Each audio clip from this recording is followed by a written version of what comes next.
Welcome into the college football preview show. We got Ralph Michaels from wagertalk.com and Rob Veno, sportsmemo.com. I am Drew Martin. Follow me on Twitter at DrewMartinBets. Ralph, coming to you first, man, in Las Vegas, Nevada. Follow him on Twitter at CalSportsLV. Welcome in. How you doing this morning? Doing great, guys. Ready to talk some more college football. It's, it's not even work. It's just fun talking college football. It is. This is therapeutic. When Rob and I have been doing this for quite a while and just kind of getting the coaching changes, trying to get ahead of the market here. We got season win totals as well, but Robbie Veno, follow him on Twitter at Rob Veno Sports. Welcome in, buddy.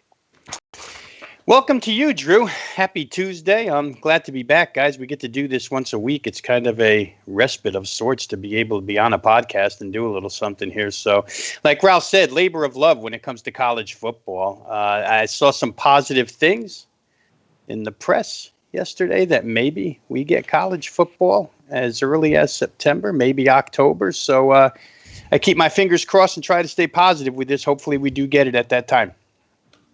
What'd you see, Robbie, that makes you optimistic here? Yeah, there was a little article written where a few college were notes from a conference that said that if they can get testing for the players by mid-July, then there's every chance that college football will be played as early as on time, no later than starting in October. So the testing is what we're relying on right now for the players. I don't know what it'll look like as far as stands are concerned. The article really didn't get that in depth, but hopefully, mid-July, what are we looking at, guys? That's May, June. It's a few weeks. It's at least 10 weeks away. Hopefully within 10 weeks, they can get the players or have a test available for players to take. And if they test negative, we may see it, guys. Like I say, I'm hopeful. I'm very hopeful. Well, guys, on today's show, we got Hawaii, Memphis, and Michigan State. We're going to be previewing here for this upcoming season. But, Ralph, is there any thoughts you wanted to get off of your chest about college football starting on time? Well, we talked about it last week on the show. And, I think 99% of the college administration knows without football, we're going to be an entire year without college athletics. So I think that's the driving force, and everybody knows it. The ADs know it. As long as I agree with, if there's testing, there's no question there's going to be football. And since they've already said they may not stick to their schedule of having to be done when they're normally done before the grades are finished. If there's a carryover into the season, that just means January may be the best month of all with college football bowl games of a full and a conference basketball schedule. Guys, let's talk Hawaii Rainbow Warriors here. We got Todd Graham, new head coach. I guess I kind of have mixed emotions here, Rob. I know we've talked about him a lot in the past. Nick Rolovich out, Todd Graham in. Rolovich heads to the Pac-12. And Todd Graham, you can I guess Gus Malzahn type. He's going to want to go tempo. Defense, is always kind of up and down there at Arizona State. He makes the trip out to the island, Robbie. Hawaii had a great year last year, man. Lot of athletes, good offense, and no matter who played quarterback. I believe both guys are returning, but I could be wrong on that. Robbie, throw it over to you, man. What are you thinking with the Hawaii Rainbow Warriors? Season win total, I believe, of 6 at Caesars. Yeah, where the starting quarterback is concerned, Drew, Cole McDonald is part of this NFL draft he played last year for this team. But Chevin Cordero, the high school phenom who played in the run and shoot, which is why he was recruited to the University of Hawaii, should be your starting quarterback. It's not the run and shoot anymore, though, because as you said, Drew, Nick Rolovich is on his way to Washington State, or at least has been at Washington State for a while now, implementing his offense there. Here, we get Todd Graham, guys. Todd Graham has been out of football for the past 2 seasons, tried to stay relevant by visiting Bill Belichick, studying what New England does up-tempo NFL-wise, and also visited an ex-pupil of his, Mike Norvell, at Memphis to look at a little bit of Memphis. What he did here on the offensive side of the football was hire G.J. Kinney and Tony Hull, 2 co-offensive coordinators. Let's take a look real quick here. First, guys, let's just say that the conversion here from run and shoot to air raid, it doesn't sound like much, but the difference for those who don't know, as far as plays are concerned, when you're looking at run and shoot, those receivers are basically running option routes. They're just looking for the open space and running to the open space. You get a set route and, you can adjust off of it. Quarterback and receiver has to be on the exact same page. That's what Hawaii was running under Rolovich. That's what Washington State will run when we get to that team in these shows. The difference is air raid really is set patterns. So there's really no options off of these very few. You run set patterns. The patterns are what they are. We've all seen Mike Leach's index card full of plays, right? You run a bunch of formations and a few plays. For Graham, though, it's even different than what Leach wants to run here. This is going to be more of a run-oriented spread. Graham likes to run the football. You remember him at Arizona State. They run it as much as, if not more than, they throw it. G.J. Kinney, one of his co-OCs, very familiar with this offense. Not only was he the quarterback under Todd Graham at Tulsa, but he was a graduate assistant at SMU under Chad Morris, who happens to be off of the Todd Graham. So he coached under a Graham disciple. He played for Graham himself, knows the system inside and out. That's his asset to this team. Tony Hull's asset is he's a spread air raid guy. In fact, Graham described him as a dynamic teacher with a mastery of coaching explosive offenses. So Tony Hull brings air raid knowledge with him. That's what you'll get offensively. Like I say, Graham has tried to stay relevant in coaching, missing the past 2 years by visiting New England and Memphis. I don't see that big of a deal here, guys, except for the fact that this team, once again, didn't get any spring practice. And when you don't get spring practice, it's a little bit tough. The receivers are going to have to get used to some stuff here, like I say, running different patterns without having options to just run to space. We'll see how it goes, but it shouldn't be that big of a deal. It'll be funny to see Hawaii running the ball maybe in a 50-50 balance, which is more than they have been under Rolovich.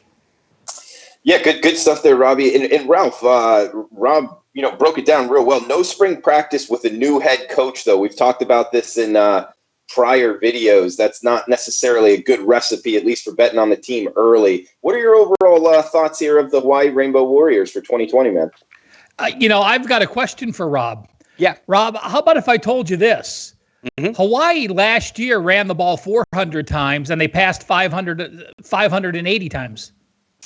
It's much more than you would have thought. I mean, Miles Reed ran for 174 yards and 174 carries for 908 yards. So Hawaii still was sneaky down the end running the ball. The one thing you mentioned, which was a great point, is, I would have explained it almost identical to how you did, or you could just think this: if you're a novice, when you're talking the Mike Leach offense, it would the Kingsbury offense and now the Washington State offense, the wide receivers don't have plays, just like you said. Go out, find the open spot. It is like street ball. So what happens is your quarterback has many more turnovers. There's many bigger plays, but there's many more turnovers because if a quarterback and wide receiver aren't in sync, you throw it into a spot where it looks like a horrible throw, but in reality it wasn't. Hawaii does have to replace their top three receivers. Bird, Shar, and Ward all started 14 or 15 games in the mix. That may help.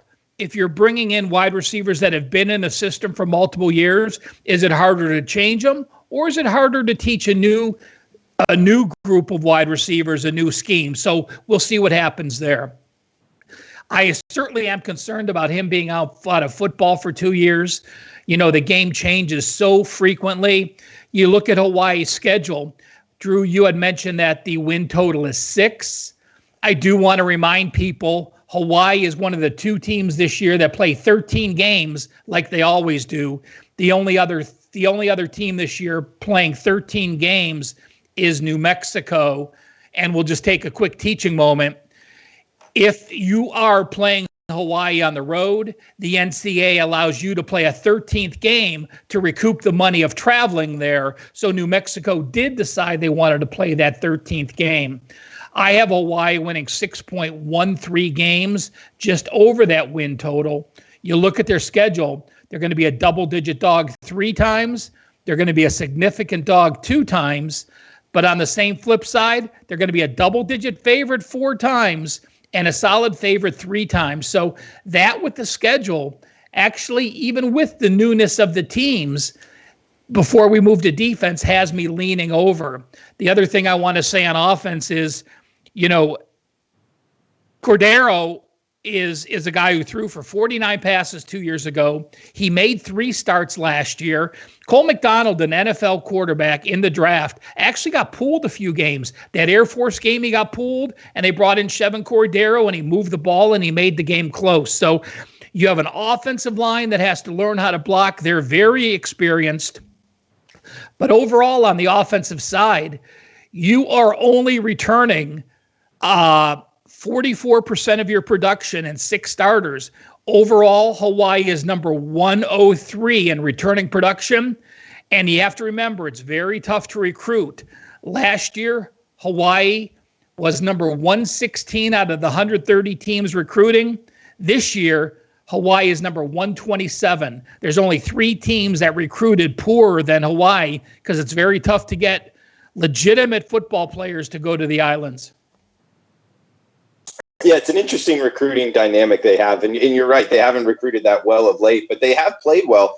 And Ralph, but I'll throw it over to you for the defense. But in terms of the passing and the running, Hawaii was pretty good last year, and they got out to some leads. So that might have something to do with, how many rushing attempts total they had throughout last season. I do think that I'm guessing you would agree with me in terms of Todd Graham kind of taking the Rams, keeping the ball on the ground. But just wanted to kind of point that out in terms of, when Hawaii won, they kind of won big. And when they lost, they kind of got their doors blown off to some of the better teams in the Mountain West a little bit. But overall, man, what are you thinking defensively and anything on that? Well, you bring up that point. They blew people out and they got blown out. How many people would have guessed that Hawaii, which was only 5-4 in the Mountain West last year, was number 2 in yards per game? The only team that was higher than them was Air Force. So this Hawaii team, Boise went 9-0 last year in the Mountain West. Hawaii had a better yard per game than Boise did. So, wow. I mean, there really is something there to look at. But, I look at the defense, and I just watched Todd Graham. He had a video that he did on the 17th, 4 days ago, when he talked about the defense. And he really said that I want to bring back these Hawaii defenses that from the past that, you have the big linebacker in the middle. And obviously, I think they're going to change. I think he's probably still going to go with the 3-3-5 defense. So it is a big change to the system. They lost 3 big defensive line starters. So it's a positive if you're changing from the 4-3 to the 3-3-5 and you lost a lot of defensive linemen. That's good because you only have to replace 2 instead of having to replace 3. I look as the unit overall. It's very difficult when we look at Hawaii's defense and when we look at the numbers, because just like we talked about some teams last week, when your team scores on 1 or 2 plays in this run in their run and shoot offense, the defense is on the field for so many more plays. So when you're looking at these teams like Hawaii, you can't look at yards per game. You need to look at yards per play to know how effective the team was. If he can cut those plays down a little bit, going back to those Tulsa days, you think about some of those fullbacks he had, some of those H-backs, Clay and a couple other guys that turned up going into the NFL. So he's going to have to find that new category on offense that'll slow the offensive pace a little bit relative to what they ran. And I think the defense will be much improved. On the defensive side this year, Hawaii returns 6 of their 11 starters. But I will mention this. Last year, they were their most experienced team in college football, returning 17.8 starters. So this year, having only 13 is a step down, and 9 of the 12 teams in the Mountain West also return 13 or more starters. So they're in a position where much more competition, where last year they were ahead of the curve because of returning starters. This year they're in the middle of the pack. Interesting there. Mountain West going to be pretty experienced coming back for next year. Good stuff there, Rob. We got Mike in the chat box and loves the show. Go Knowles. All right, Mike. Go Knowles as well. Ryan, what is up, man? Thoughts on Louisville? Maybe we can hit that at the end if we have time. Director, welcome in, man. Cordero at QB. It sounds like we all like him. You know, he was pushing the Hawaii quarterback from last year. In terms of he actually got pulled, like Ralph said, a couple times. So I don't see a big drop off there. Rob, any thoughts on Cordero at quarterback, and any final thoughts here, Hawaii defensively? Yeah, I think the only thing for Cordero is it'll be a bit of a learning process. I mean, like we say, at East St. Louis High, the high school where Marcus Mariota came from, he was a run and shoot guy, which means you're throwing those option routes, and he was really good at that, walking right into Hawaii, running the same offense. And now the air raid, they run patterns, you know, like I say, set patterns. They're not looking for space. It can be a little bit easier because you don't have to be on the same wavelength as the wide receiver. You both know in this offense where the receiver's going, as opposed to the run and shoot where you have to be on the same page. That's why Cole McDonald got pulled so much last year.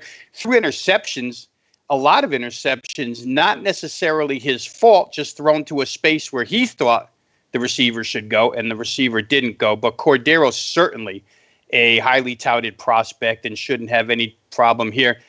Let's take a look at the defense, though, Ralph, because it's real interesting what you said, and it's real interesting what I've uncovered. So let's try and morph it together here for this. The defensive coordinator here is Victor Santa Cruz, not a name known to college football because he spent the last 16 years at Azusa Pacific.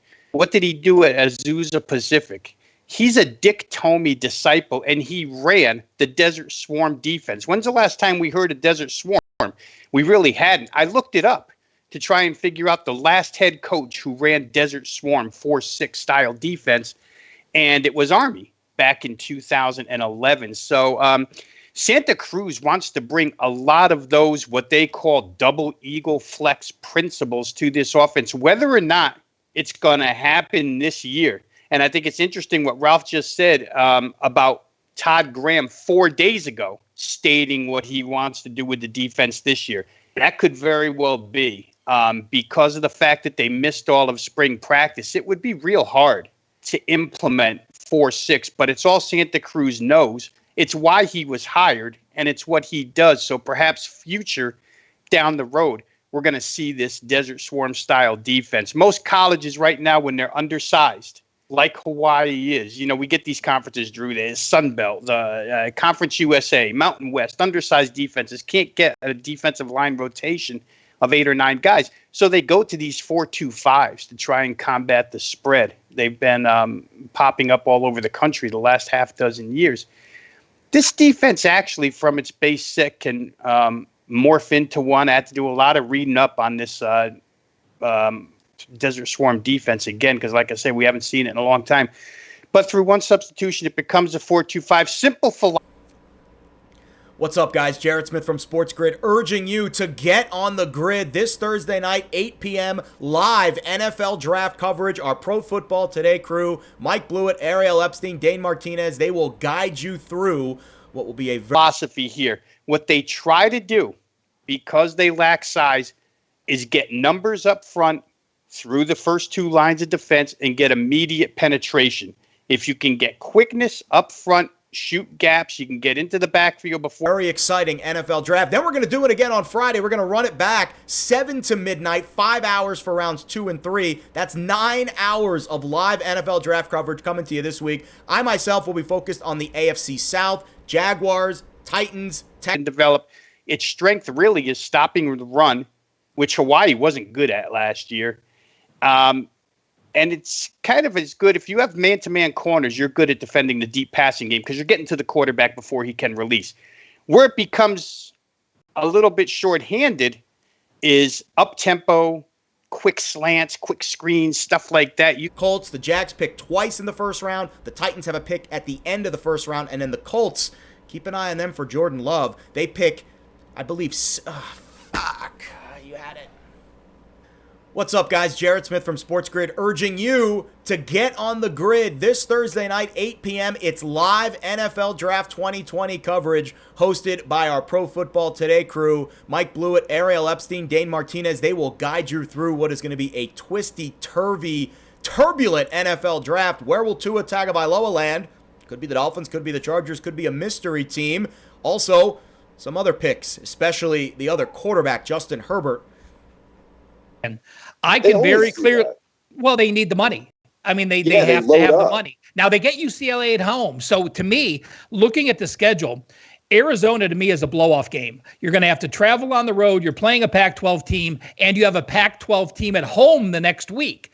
Then you have Fordham, a game you're going to win. Then I think Oregon's going to be a throwout game. I could see their defense going through a lot of adjustments early. Then they get a perfect bye week before they play Nevada and New Mexico State at home. So this is a team that, right now my notes say this. For those that are watching and want to learn how to handicap, look for the defense to get mauled early against Pac-12 teams. Look for them to crush Fordham to need to get a feel-good win. The bye's at a perfect time to try to make adjustments before a couple home games. So, in my mind, those notes are already going on my schedule just to think the thought process in the summer. I like it, Ralph. So you're thinking, 1-3 going into that October 3rd game against Nevada and look to be betting on the Rainbow Warriors. Yeah, I mean, 6 wins to me is very, very fair. You're going to be a 10-point favorite at home against UNLV, a 13-point favorite at home against New Mexico, a 17-point favorite at home against New Mexico State, and a 29-point favorite against Fordham. So you got 4 wins there. So knock off Nevada, Fresno State, San Jose State, you can. So you have some movable parts there where when I look at a schedule, you have games you're going to lose, you have games you're going to win, and those between the 6s and 7s are what makes a difference. But with the 13 games and with the 4 winnable yeses, to me, it's a fair shot to look at the over. And Robbie, last question here to you. That week 0 game at Arizona, in Tucson. Any quick thoughts on who you would look to bet off the bat? Yeah, I think obviously Kevin Sumlin's in need of a good start to the season, Drew. So you could probably, of course, price dictates everything, right? But not knowing the number right now, I would think Arizona is in a pretty good spot against Hawaii in that week 0 game. I think real quickly here, no matter what they choose to do defensively, and Todd Graham is a guy who has had defensive coordinators before who specialize in 3-3-5. Neither defense is easy to learn. Both defenses are unique, whether it be certainly this, Desert Swarm is unique, and 3-3-5 is unique. Teams have a hard time in 1 week preparing for that. But neither is easy to learn, no matter which way they go, or if they've, just transitioned very, very slowly into their 46 defense. Hawaii, Ralph makes a good point. They can use early games to develop that defense, to teach it a little bit, and then be prepared for Mountain West Conference. Oh, yeah. By the way, let's not forget, Hawaii started the season last year beating Arizona at home 45-38. Arizona may have the game circled against the Mountain West team. When you get a Pac-12 team at home with revenge, circling a game against the Mountain West team with a new offense and a coach that hasn't been in play for 2 years, that's a game I have circled as well. I believe it was double-digit dogs as well to start off the season in that week 0 game.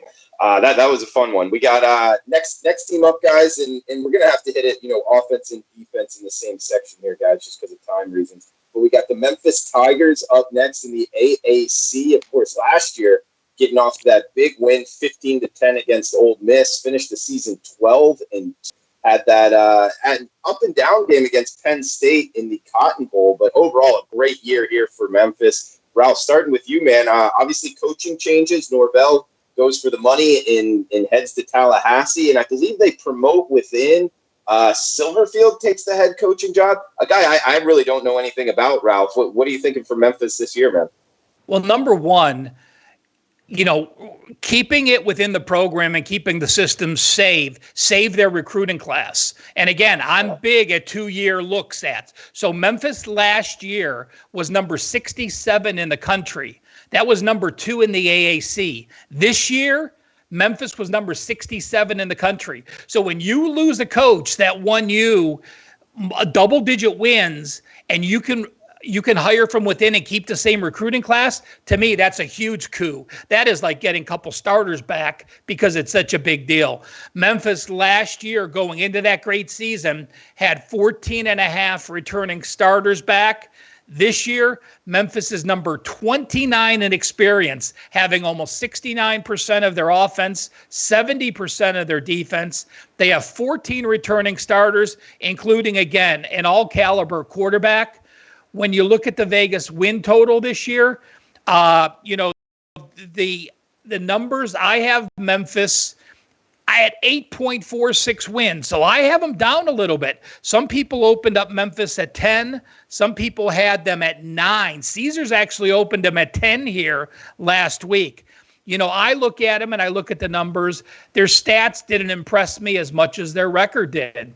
Memphis was plus 73 yards per game. That's fine, but that was third in the conference behind both Navy and way behind UCF. Scoring-wise, they were plus 13.2 points per game. Their turnovers, they were even. But I look at Memphis now and I say, well, you weren't an away dog last year. You didn't have a schedule where you were going to go on the road and have to get points. They're probably going to be a dog at Purdue, the SMU game. I look at Memphis as a whole with their returning starters, with the success they had, with the couple of close games they had. And without, I'll let Rob look at the breakdown of the personnel, but I have them again at 8.46 wins. And clearly, I think there's some value with their under this year because of the way the home road dichotomy works in the schedule.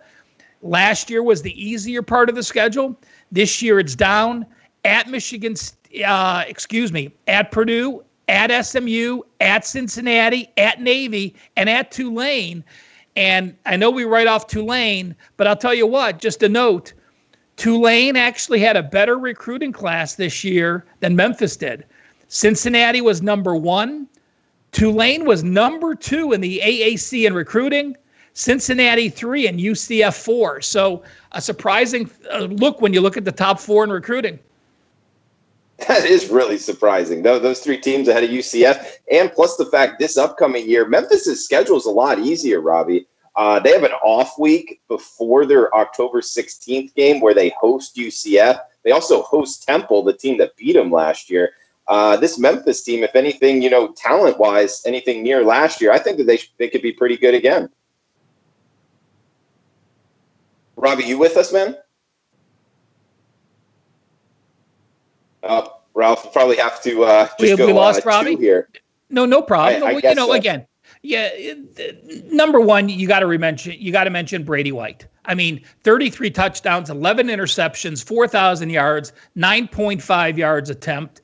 So, Silverfield's going to keep that same offense. He's not going to change anything with his star player. And again, 73% of the players return.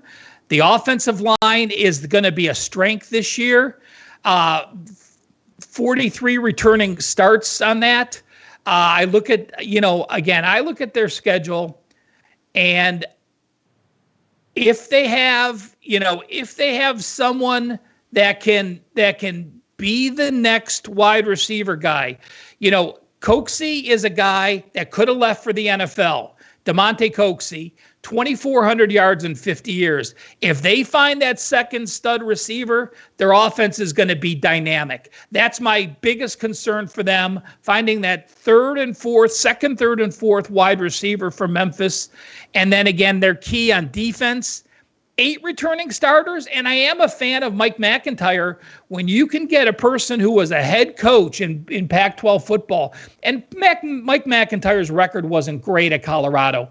He had a 10-year and then a couple 6 and 7s and a couple 5 and 7s, but he was an undermanned team at Colorado in the Pac-12, and to me, they were very competitive. So Mike McIntyre might be one of the best brings to the program, bringing that head coaching experience as the DC with 8 returning starters from last year.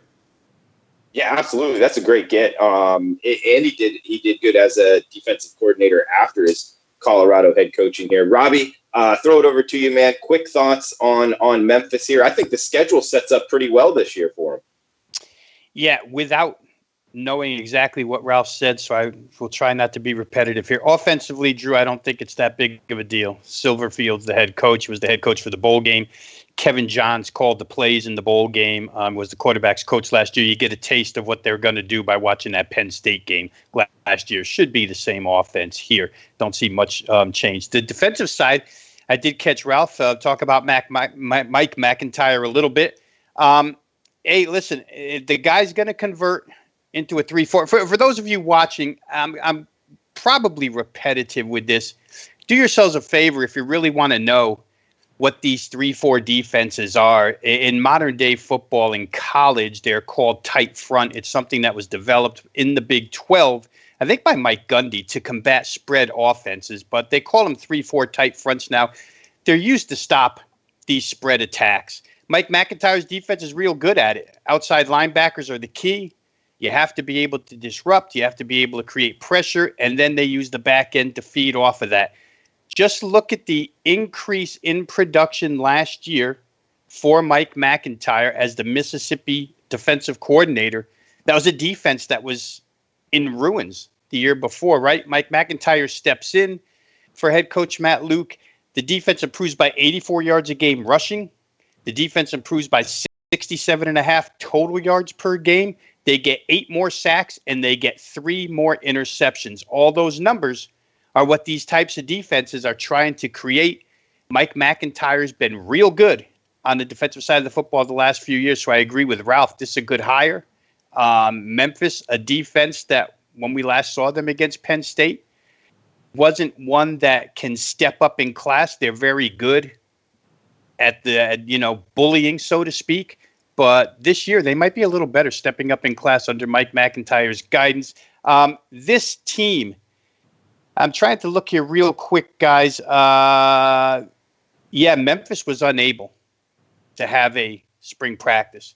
They canceled their first 3, suspended the rest, and then the AAC came in and said on March 17th, no more spring football. So it's a team that wasn't able to have a single on-field practice. Might be a little difficult to teach it. But again, it's on the coach maybe to lessen the playbook here. But I do think McIntyre is a good hire for Memphis. All right, guys, we got one team left here heading to the Big Ten. We got Michigan State, the Spartans. Looking at their schedule this year, they host Miami, kind of an interesting one there. How they got the Hurricanes to go up to East Lansing, an interesting one. But we got Northwestern off the bat, at BYU, and then back home against Toledo, and then that Miami game we talk about. Of course, the Big Ten scheduling. Ralph, Michigan State, man, if you want to go first, any quick thoughts? Can they rebound and become the Spartans we remember from years ago? Looking through the win totals when Caesars opened them, I probably circled 2 to me that just jumped off the page. And one of them was Michigan State, a 4.5 win team. We're talking about the Spartans. I mean, this is one of the winningest programs in the Big Ten to have a 4.5 win total. So that puts it in perspective that Vegas doesn't think they're going to be that good. And, I just look at the numbers. Last year in the Big Ten, they were 4-5. They were minus 15 yards per game. They were minus 6.66 per game in conference play. So their stats were exactly what their schedule says. You're 1 game under 500. You're just basically under 10 yards per game. The problem is this. Michigan State was the number 2 team as far as experience goes last year. They returned 17 starters, and that team went 7-6. Now, they're number 117 out of the 130 teams in FAR production. They only have 10 returning starters, 7 on the offensive side, 3 on the defensive side. And you want to talk about a team that's starting behind. This is clearly the team that is starting behind the 8 ball more than anyone. Remember, Mel Tucker got named the head coach of Colorado. What happened? D'Antonio doesn't decides he's going to retire late. So after Tucker was there, setting up his offense in Colorado, he then leaves to become the Michigan State coach, has to find an OC, has to find a DC, brings in Jay Johnson and Scotty Hazelton. So if any team needed the extra prep time, it was Michigan State. They didn't get it. You have one of the least experienced teams. They were number 43 in recruiting, which for Michigan State is horrendous. Rutgers was 64. Purdue was 33. Minnesota was 38. So Michigan State at 43, just an ugly, ugly position to be in. My win total has them at 4.5. I have them a small favorite at home against Northwestern, 18 points against Toledo, 19 points against Rutgers, and 5 points against Maryland. So a Michigan State team I only have favored in 4 games.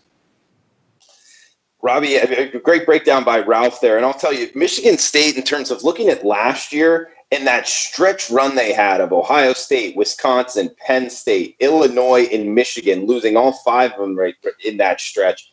But if you're looking for positives here, Robbie, they ended the year on a 3-game winning streak. Now, not against Murderers Row, Rutgers, Maryland, and Wake Forest in the bowl game. However, when a team's going down the tubes like that and they're able to turn it around, I usually look at that as like a good group of guys in the locker room. I'm kind of searching for positives here, man. What are you thinking for Michigan State? Yeah, for me, Drew, the approach I would take is I probably scrap that. Don't give it any consideration, and I don't give any consideration to the lack of returning starters because maybe they're better off with less returning starters. They're going to have to learn a new system anyway, so it's not a bunch of guys who are used. What happens here, and Ralph hit on the point, we talked about it a little bit in an earlier show, Drew, but the fact that Mel Tucker gets named head coach on February 28th means that this entire recruiting class was recruited by Mark D'Antonio. And I would compare this to another thing that we talked about at length. I'd compare this to the Arkansas switch from Brett Bielema to Chad Morris, where offense is concerned. I'd compare this to the switch at Florida State from Jimbo Fisher to Willie Taggart. This is an offense here. Jay Johnson ran offense for Mel Tucker last year at Colorado, but it's a multiple spread RPO system. That's not Michigan State. Michigan State's been traditional for years and years and years, and that's what they've recruited to. It's what D'Antonio recruited to, and now here they come stuck with these parts. They're going to have to weed them out. If they play traditional offense this first year because they don't see any other way, but I doubt it. If Jay Johnson's going to come in, install his offense, here's what he needs. This set of requirements kind of describes what Jay Johnson's going to do here. Quarterback has to have pre-snap recognition. Walk to the line. A lot is placed on the quarterback's shoulders. Read the defense. Make the correct call. You're free to audible. He needs a dual threat quarterback. He has designed QB runs in his playbook as part of his rushing attack. Think of Steven Montez last year. Go back in Jay Johnson's history as an OC. You see running quarterbacks. They have a pretty nice 3-level passing game. He'll go short, mid, intermediate, and deep.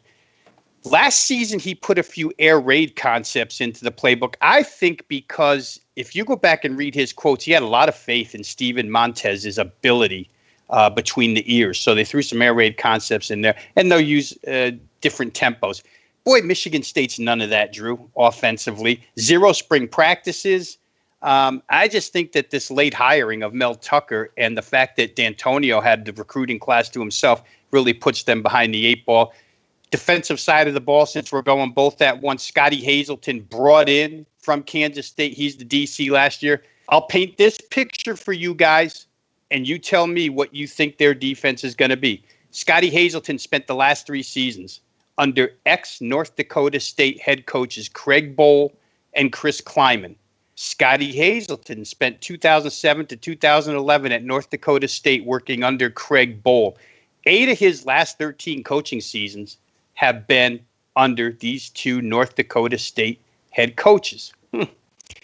Sounds like Kansas State Bill Snyder. Sounds like Craig Bohl at Wyoming. Sounds like Chris Klein.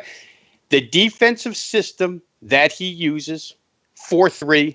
I won't even go into what his, main attributes are because they're so commonly said. Play hard, play fast, have fun, big deal. Sprint to the ball and make plays, big deal. It's a 4-3 that the biggest thing we can take away from this is it's more cerebral, which means they'll allow you yardage, 20-20, and they're going to try and stop you in the red zone. That perfectly describes Kansas State. That perfectly describes North Dakota State. That perfectly describes Wyoming. That's what you're going to get with him. They're going to try and trick the other team through formational looks and through defensive play calling. That's what it's based on. That sounds like a negative coming out of my mouth, guys. I can tell by the way I'm saying it. It sounds like, oh, shit, here comes a defense that's going to get, have the ball moved on them at will. But the statistical climbs for Scotty Hazelton's defense the last 2 years need to be noted. At Wyoming in 2018, they jumped to 28th nationally and first in the Mountain West in total defense. 2019, they jumped all the way to number 44 in the nation. Last year, K-State, we remember, played really good defense in a lot of games, and they had their best statistical defensive season in the last 7 years. So there's some positives to this style of defense. We just don't see it as much anymore. We're always talking about aggressive attack, that type of defense. This is not it.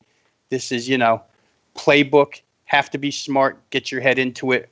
We'll see how quickly they can convert into this style. I don't think that's as big of a move for Michigan State because I think Michigan State has good defensive guys anyway. But the offensive side, to me, is just a write-off type season. I don't think they'll be that good until he gets his recruits in. And by the way, guys, 2021, in what I was reading, seems to be a really, really good recruiting season for Mel Tucker and company. They've been out bringing in guys. It'll be a lot better than this year's was.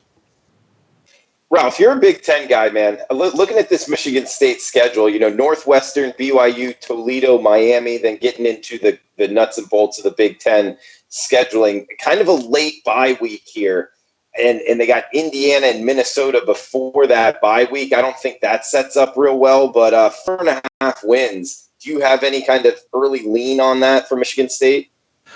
Well, despite being down on them, when I punch my power rating numbers in and it goes through the theoreticals, it comes up with 5.4 wins. So it does have me leaning over.